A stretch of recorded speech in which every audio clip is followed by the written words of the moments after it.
بسم اللہ الرحمن الرحیم۔ السلام علیکم ورحمۃ اللہ وبرکاتہ۔ میں نے 10 حج کیے تھے۔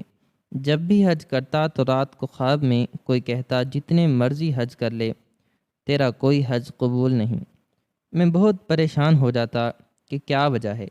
ایک بہت بڑے عالم دین سے جب یہ سوال کیا تو انہوں نے ایسی وجہ بتائی کہ میرے پیروں تلے سے زمین نکل گئی۔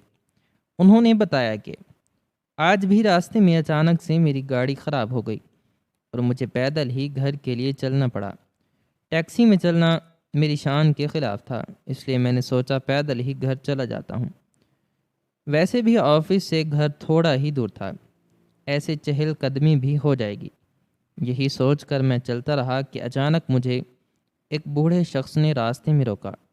میں نے ناگواری سے ان کی طرف دیکھا اور کہنے لگا، کیا بات ہے، آپ میرا راستہ کیوں روک رہے ہیں؟ انہوں نے جب یہ دیکھا تو مجھے کہنے لگے، برخوردار، تو جس راستے پر چل رہا ہے وہ راستہ ٹھیک نہیں ہے۔ ان کی بات سن کر مجھے سخت غصہ آیا اور میں ان سے الجھ پڑا۔ کہنے لگا، آپ کو کیا معلوم کہ میں کس راستے پر جا رہا ہوں؟ آپ کے پاس کیا کوئی غیب کا علم ہے جو آپ کو پتہ ہے کہ میں غلط راستے پر چل رہا ہوں؟ آپ میرے راستے سے ہٹ جائیے۔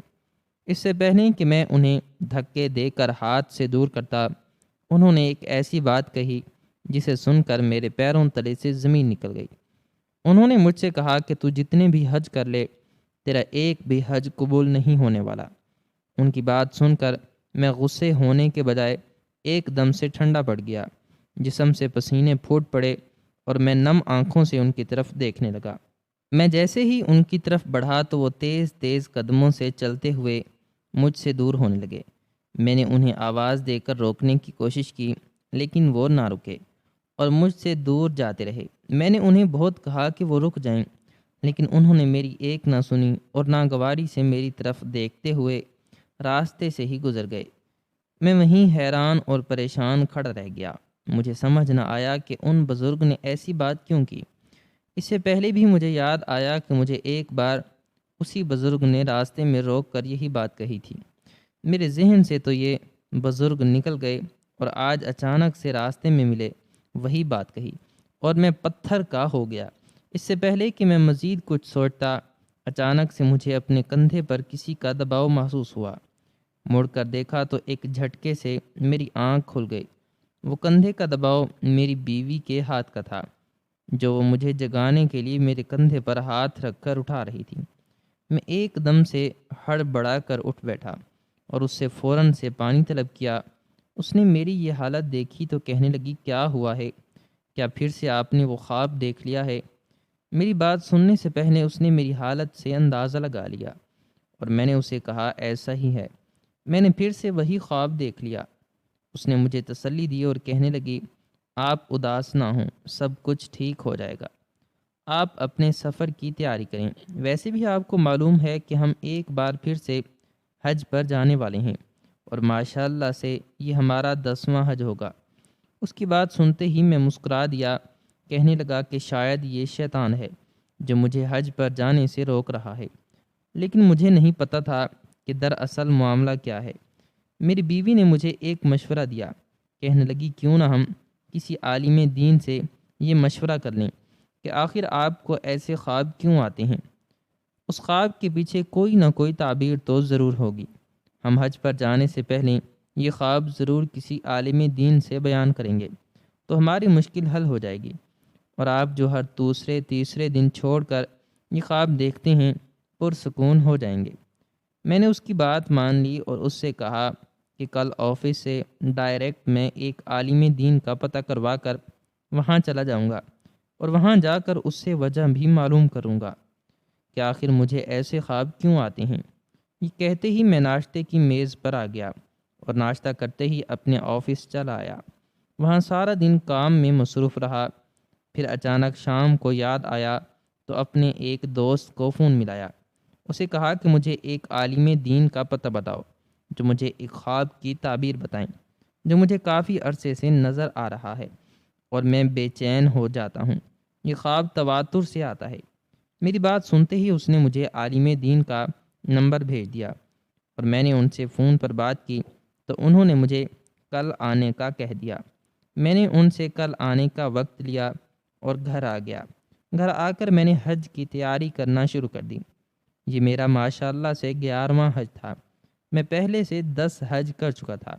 رات کو میں نے بیوی کو ساری صورتحال بتائی تو اس نے مجھے دلاسا دیا، تسلی دی، کہنے لگی اب حج کا سفر قریب آ رہا ہے، چنانچہ آپ کو سارے منفی خیالات ایک طرف کر کے اپنے سفر کی طرف توجہ مبذول کرنا چاہیے۔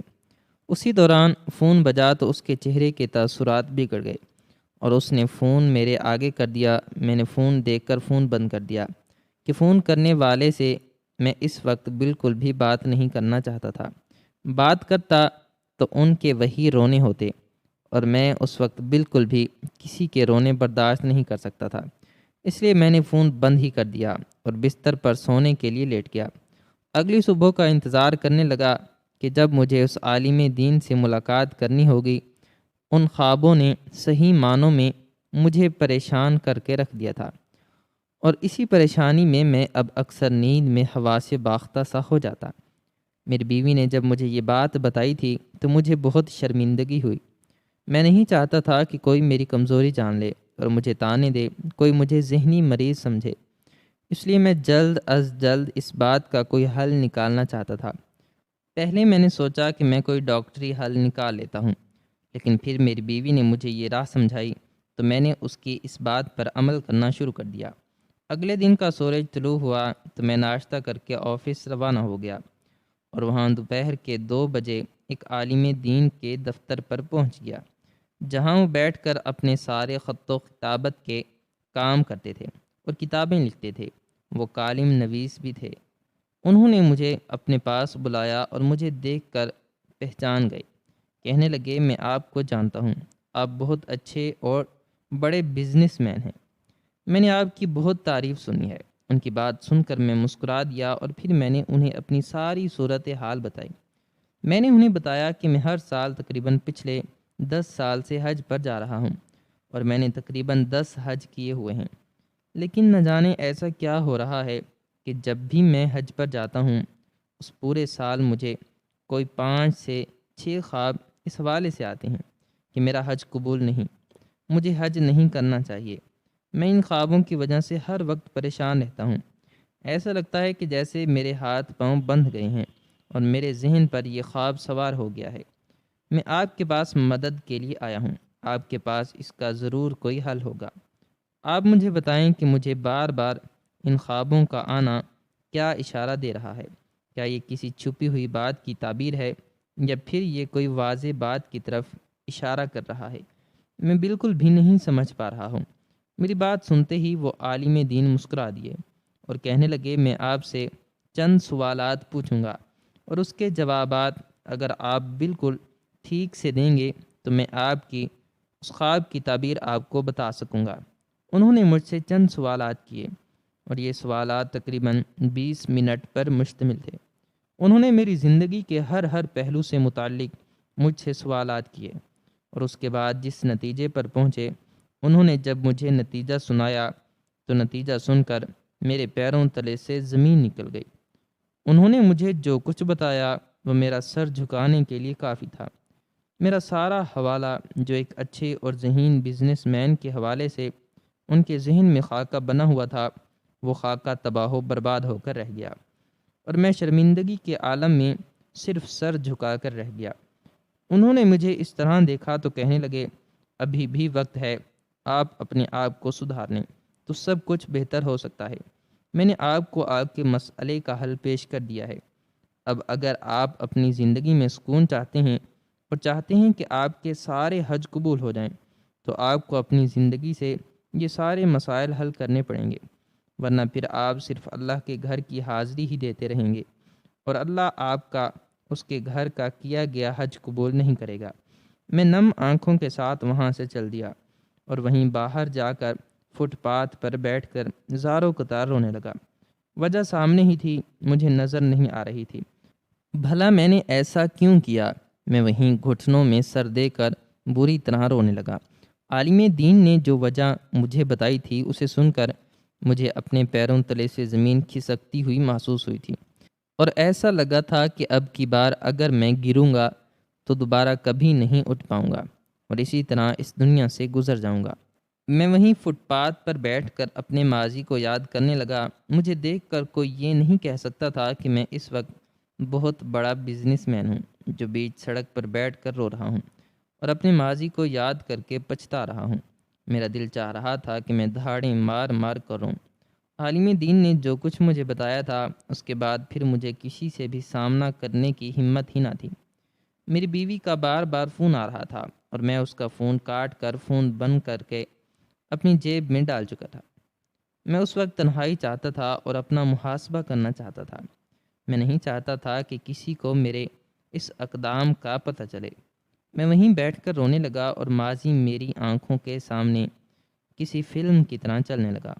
میں سلمان حیدر، اپنے والدین کا سب سے بڑا اور اکلوتا بیٹا ہوں۔ میری ایک ہی بہن تھی جو چھوٹی تھی۔ میرے والدین کی لاڈلی تھی، بلکہ ہم دونوں ہی اپنے والدین کے لاڈلے تھے۔ انہوں نے ہمیں بہت محبت سے پالا، ہماری ہر خواہش پوری کی۔ ہر خواہش زبان پر آنے سے پہلے ہی وہ سمجھ جاتے اور ہمارے اظہار سے پہلے ہی پوری کر دیتے۔ اس سے زیادہ محبت میں نے اپنے والدین کو اولاد سے کرتے نہ دیکھا تھا۔ انہوں نے ہر لحاظ سے ہماری بہترین تربیت کی، ہمیں پڑھایا لکھایا اور اس مقام تک پہنچایا کہ آج میں ایک اچھے اور جانے مانے بزنس مین کے طور پر جانا جاتا ہوں۔ اسی دوران میری ماں کا انتقال ہو گیا۔ یہ صدمہ مجھے بری طرح دل میں چبھ گیا۔ میں نے دن رات اپنے آپ کو بزنس کے کام میں کھپا دیا۔ والد صاحب اپنے ریٹائر ہو چکے تھے، گھر میں آرام فرما رہے تھے۔ بہن چھوٹی تھی، اس کی عمر محض 16 برس کی تھی۔ ابو نے اپنے اکیلے پن کو دیکھتے ہوئے شادی کی تو میں ان کے خلاف ہو گیا اور میں نے ان سے خوب بدتمیزی کی، بد زبانی کی۔ انہیں اتنا تک کہہ دیا کہ اگر وہ سوتیلی ماں کو اس گھر میں رکھیں گے تو میں گھر چھوڑ کر چلا جاؤں گا۔ سوتیلی ماں بھی میری ماں کی عمر کی ہی تھی۔ وہ ایک بیوہ خاتون تھی اور ان کی کوئی اولاد نہ تھی۔ وہ ابو کی دور کی ایک رشتہ دار تھیں۔ ان کے شوہر کا بھی چند سال پہلے ہی انتقال ہو چکا تھا اور وہ اپنے بھائی بھابھی کے رحم و کرم پر تھی۔ ابو نے اپنی پوری زندگی اچھا خاصا پیسہ کمایا تھا اور اب وہ انہی پیسوں پر آرام فرما رہے تھے۔ میرے بزنس سے میں اپنے شوق پورے کرتا تھا اور گھر کا خرچہ اٹھاتا تھا اور ابو بھی کافی حد تک مدد کر دیتے۔ حالات اچھے تھے، اچھی گزر بسر ہو رہی تھی، لیکن میں اتنا بڑا جوان ہو کر بھی اس بات کو نہ سمجھ سکا کہ جانے والے چلے جاتے ہیں اور پیچھے رہ جانے والے اگر اپنا انتظام کرنا چاہتے ہیں تو اس میں کوئی برائی نہیں ہے۔ ابو نے بھی اپنی زندگی کے خالی پن اور تنہائی کو دیکھتے ہوئے شادی کا فیصلہ کیا۔ میری بہن تو بہت خوش ہوئی کیونکہ وہ رشتہ دار خاتون سے اچھی طرح واقف تھی۔ وہ بہت مسکین سی خاتون تھی اور کبھی ان کی کسی سے برائی نہ سنی تھی، بلکہ ہمیشہ تعریف ہی سنی۔ میری بہن نے تو ابھی سے انہیں امی کہنا شروع کر دیا۔ میں اسے ٹوک دیتا، اسے کہتا کہ یہ کیا امی امی کی رٹ لگا رکھی ہوئی ہے۔ میری ماں ایک ہی تھی اور اس کے علاوہ میری اور کوئی ماں نہیں ہے۔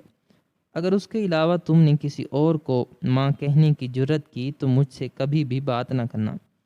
میرے اس جارحانہ رویے کو دیکھتے ہوئے ابو نے مجھے ایک دن اپنے کمرے میں بلایا اور کہنے لگے، برخوردار، میں دیکھ رہا ہوں کہ تم اچھے خاصے نوجوان ہو کر بھی اپنی بہن کو دھمکی دیتے ہو، بلکہ میری شادی کے سخت خلاف ہو۔ تم ہی بتاؤ میں کون سا غیر شرعی کام کر رہا ہوں؟ کل کو تمہاری شادی ہو جائے گی، تمہاری بہن بھی رخصت ہو کر چلی جائے گی، تو ایسے میں کہاں جاؤں گا؟ مجھے نہیں پتہ میری کتنی زندگی باقی ہے، لیکن جتنی زندگی باقی ہے اس حوالے سے اگر میں سوچ رہا ہوں تو ایسا کچھ غلط بھی نہیں کر رہا۔ تمہیں اپنی سوچ بدلنی ہوگی۔ دوسری شادی کرنا کوئی گناہ نہیں ہے، اور ویسے بھی میں تمہاری ماں پر سوتن نہیں لایا تھا۔ وہ تو بہت اچھی اور بھلی مانس انسان تھی۔ اس کے جاتے ہی میری زندگی میں جو خلا آ گیا ہے وہ کوئی بھی پر نہیں کر سکتا۔ بس اپنی تنہائی کے خیال سے میں نے ان کو شادی کی پیشکش کر دی ہے، جو پہلے ہی اپنے بھائی بھابھی کے رحم و کرم پر ہیں اور اس عمر میں بھی دھکے کھا رہی ہیں، گھروں کے کام کرتی ہیں۔ ایسی عورت کو سہارا دینا تو بہت نیکی کا کام ہے، تو پھر تم کیوں مجھے اس نیکی سے روکنا چاہتے ہو؟ میرے والد صاحب کی کسی بھی بات نے مجھ پر کوئی اثر نہ کیا اور میں خاموشی سے اٹھ کر کھڑا ہو گیا۔ اب میں بالکل خاموش ہو گیا۔ ابو نے چند ہفتوں میں نکاح کر لیا اور انہیں لے کر ہمارے گھر میں آ گئے۔ تب سے میں نے ان سے بات چیت کرنا بند کر دی اور صرف اپنے کام سے کام رکھتا۔ ابو نے جب یہ دیکھا تو مجھے میرے حال پر چھوڑ دیا۔ سوتیلی ماں نے بہت کوشش کی کہ مجھ سے تعلق استوار کریں، اور وہ ہر ممکن حد تک کوشش کرتی ہے کہ وہ میرا خیال رکھیں، میرے کھانے پینے سے لے کر میرے پہننے اوڑھنے تک۔ حالانکہ میں ایک بھرپور نوجوان تھا اور وہ عمر میں میری ماں کی عمر کی ہی تھیں۔ مجھے جواباً تو ان کی عزت کرنی چاہیے تھی، ان سے محبت سے پیش آنا چاہیے تھا، لیکن میں انتہائی خود غرض نکلا اور میں نے 1.5 انچ کی مسجد ہی بنا لی، اس میں اپنی زندگی گزارنے لگا۔ اب مجھے گھر سے کوئی سروکار نہ تھا، میں نے گھر سے سارا خرچہ بھی اٹھا لیا، صرف اپنی بہن کی شادی میں خرچہ کیا جو ابو کی شادی کے 3 سال بعد ہوئی اور وہ اپنے گھر کی ہو گئی۔ ستیلی ماں اور میری چھوٹی بہن بہت اچھی دوستی ہو گئی تھی، وہ انہیں بالکل اپنی ماں کی طرح سمجھتی اور وہ بھی اسے بالکل ایسے ہی پیار دیتی۔ اسی وجہ سے میں نے اپنی بہن سے بھی بات چیت کرنا بند کر دی اور بالکل الگ تھلگ ہو کر زندگی گزارنے لگا۔ ابو نے میری شادی طے کر دی تو میں نے انہیں صاف کہہ دیا کہ میں نے اپنی ایک کولیگ سے محبت کا اظہار کر دیا ہے اور اسی سے شادی کروں گا۔ میری کولیگ کا نام زارا تھا اور مجھے اس سے محبت ہو گئی تھی۔ میں نے کسی کو بھی اپنی شادی کے متعلق کچھ بھی نہ بتایا اور اس سے نکاح کر کے اسے اپنے گھر پر لے آیا۔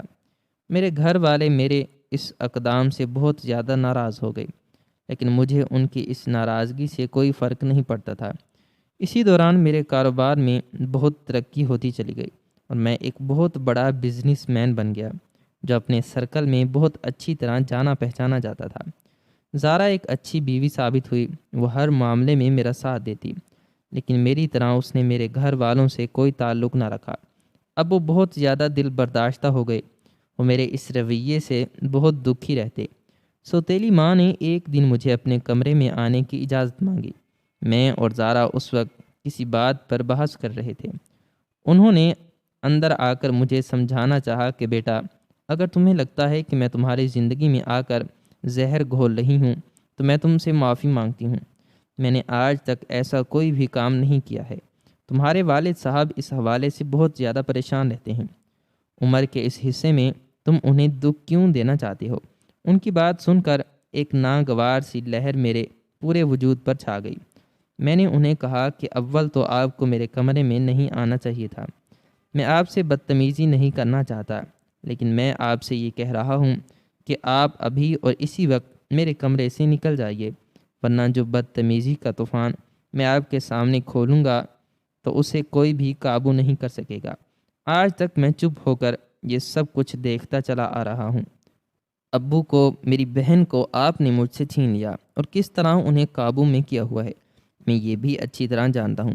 آپ بظاہر تو سب کے دلوں میں راج کر رہی ہیں کیونکہ آپ ڈھونگی ہیں، اور ڈھونگ کر کے آپ نے مجھ سے، میرے والد، میری بہن کو دور کر دیا ہے، اور اب آپ میری بیوی کے ساتھ بھی یہی سب کچھ کرنا چاہتی ہیں۔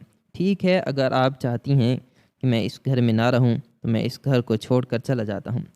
سوتیلی ماں نے جب یہ دیکھا کہ میں تو ہتھے سے اکھڑ گیا ہوں اور گھر کو چھوڑنے کی بات کر رہا ہوں تو انہوں نے میرے سامنے ہاتھ جوڑ دیے، لیکن مجھے تب بھی رحم نہ آیا اور میں نے ابو کے سامنے صاف اور واضح طور پر کہہ دیا کہ چونکہ یہ گھر آپ کی کمائی سے بنا ہوا ہے اس لیے آپ اس گھر میں رہیں، میں زارا کو لے کر دوسرے گھر میں جا رہا ہوں۔ یہ تو ایک بہانہ تھا، میں نے تو اس سے پہلے سوچ رکھا تھا کہ میں اب والدین کے ساتھ نہیں رہوں گا اور گھر کو چھوڑ کر چلا جاؤں گا، کیونکہ میں نے ایک بہت اچھا گھر خرید لیا تھا۔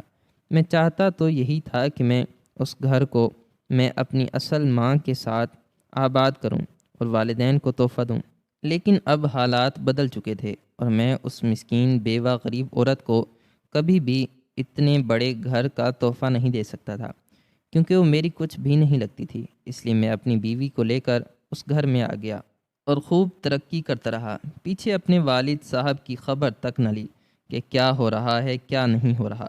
بہن کبھی کبھی مجھ سے فون پر بات کرتی تو اکثر مجھ سے شکایت کرتی کہ تم بالکل ہی بھول چکے ہو، آخر میری ماں نے ایسا کیا کیا ہے کہ تم یہ سب کچھ کر رہے ہو۔ میں اس سے کچھ بھی جواب نہ دیتا۔ میں اسے کیا بتاتا کہ میرا ان سے ایک الگ ہی بیر ہے۔ اگر کوئی ان کے بارے میں کچھ بھی کہتا تو مجھے بہت غصہ آ جاتا۔ اسی دوران مجھے بہت بار حج کی سعادت نصیب ہوئی، اور ہر بار میں نے حج کے لیے اپنی بیوی کا نام بھی شامل کیا۔ ہم دونوں نے تقریباً 10 حج کر لیے تھے، اور اس سال 11واں حج کا ارادہ تھا۔ لیکن ان تمام سالوں میں جو ایک بات ہوئی تھی وہ یہ تھی کہ حج کے موقع پر جب بھی میں حج پر جانے کی تیاری کرتا تو ایک خواب میرے پیچھے پڑ جاتا، اور اس میں ایک بزرگ شخص مجھے نظر آتے جو مجھے دیکھ کر طنزیہ ہنستے اور مجھے کہتے، تم جتنے بھی حج کر لو تمہارا ایک بھی حج قبول نہیں ہوگا، کیونکہ تم انسان نہیں ہو، انسانیت سے گرے ہوئے ہو۔ چاہے جتنے بھی حج کر لو تمہارا ایک بھی حج قبول نہیں ہوگا۔ جب میں یہ خواب دیکھتا تو بری طرح حیران رہ جاتا، پھر اپنا محاسبہ کرتا تو مجھے کوئی بھی اپنی غلطی نظر نہ آتی۔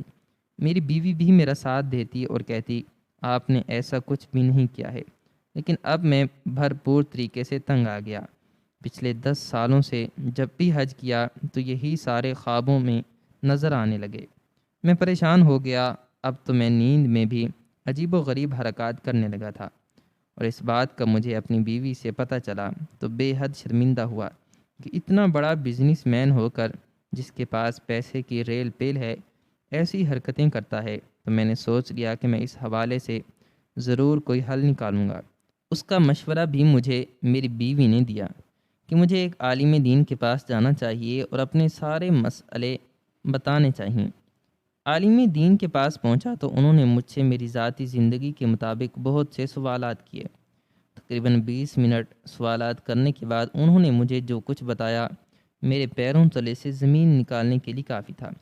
انہوں نے مجھے کہا کہ خواب آپ کی کسی تعبیر کی طرف اشارہ نہیں ہے، نہ آپ کے کسی ادھورے کام کو ظاہر کرتے ہے، بلکہ یہ آپ کے اس رویے کو ظاہر کرتا ہے جو آپ نے اپنی زندگی میں خاص شخص سے روا رکھا ہے۔ میں آپ کو خبردار کرتا ہوں کہ واقعی میں آپ کے ان 10 حجوں کا کوئی ثواب آپ کو نہیں ملا۔ آپ کو اپنی زندگی کے اس شخص سے معافی مانگنی ہوگی اور اس اپنی زندگی میں قبول کرنا ہوگا۔ ان کی بات سن کر میں اچھی طرح سمجھ گیا کہ مجھے کیا کہنا چاہتے ہیں۔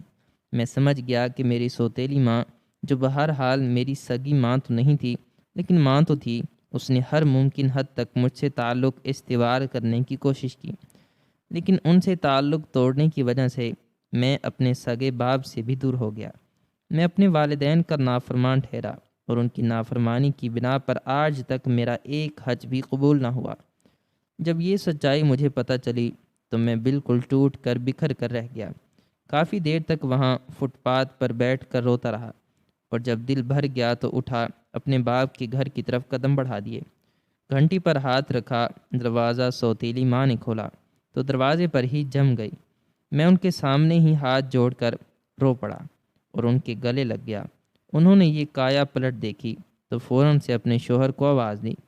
ابو کی حالت دیکھی تو رہا نہ گیا، بالکل کمزور ہو گئے تھے، لاٹھی کے سہارے چل رہے تھے۔ ان کی یہ حالت دیکھی تو آنکھوں سے آنسو بہنے لگے۔ ان دونوں کے قدموں میں گر گیا، کہنے لگا، آپ دونوں سے نافرمانی کی بنا پر میں نے اپنی زندگی کے 10 سال ضائع کر دیے، اور اللہ نے مجھے ان 10 سالوں میں بار بار خبردار کیا کہ تم غلط کر رہے ہو، لیکن میں نے ان کا اشارہ نہ سمجھا، اور آج مجھے سمجھ آ گیا ہے کہ میرا ایک بھی حج اس لیے نہیں قبول ہوا کیونکہ میں آپ دونوں کا نافرمان تھا۔ آپ دونوں کا دل دکھایا۔ اگر ایسا میں نہ کرتا تو آج میرا شمار متقیوں میں ہوتا۔ شاید یہی وجہ تھی کہ اللہ تعالیٰ کو مجھے یہ دن دکھانا تھا۔ میں آپ کو یہ خوشخبری سنانا چاہتا ہوں کہ اس بار حج میں آپ دونوں کا نام بھی ڈالنا چاہتا ہوں۔ مجھے لگتا ہے کہ میرے اتنے خراب رویے کا یہی ایک ازالہ ہے۔ سوتیلی ماں نے یہ سنا تو میرے سر پر بوسہ دیا اور مجھے کہنے لگی، میں آج تک تمہارا انتظار کرتی رہی، اللہ سے دعا کرتی رہی کہ تمہارا دل بدل دے، اور آج دیکھو وہ دن آ گیا ہے۔ میں ایک بار پھر سے اپنے والدین کے گلے لگ گیا۔ ان سے معافی مانگ کر جو سکون مجھے ملا وہ 10 بار حج کرنے کے بعد بھی نہ ملا تھا۔ اب مجھ پر حقیقت آشکار ہو گئی کہ حقوق العباد کے بعد حقوق اللہ ادا کریں گے تو ہی سکون نصیب ہوگا۔ دونوں کو ساتھ لے کر چلیں گے تو متقیوں میں شامل ہو جائیں گے، اور اگر کسی ایک کا ہاتھ بھی چھوٹ جائے گا تو کچھ بھی حاصل نہ ہوگا۔ میں نے بھی تو یہی کیا تھا، حقوق اللہ ادا کرتا رہا اور حقوق العباد میں کمی کوتاہی کی۔ اللہ تعالی نے مجھے بار بار خبردار کیا، اور پورے 10 سال بعد مجھے جا کر خبر ہوئی کہ جو کچھ میں کرتا رہا ہوں وہ غلط ہے۔ میں نے اپنی غلطی سدھاری، اپنے والدین سے معافی مانگ لی، اور آج میں اپنے والدین کے ہمراہ 11ویں بار حج پر جا رہا ہوں۔ اس بات کے لیے میں جتنی بار بھی اللہ کا شکر ادا کروں کم ہے کہ اس نے مجھے صحیح راہ دکھائی اور میں اپنی غفلت سے باہر آ گیا۔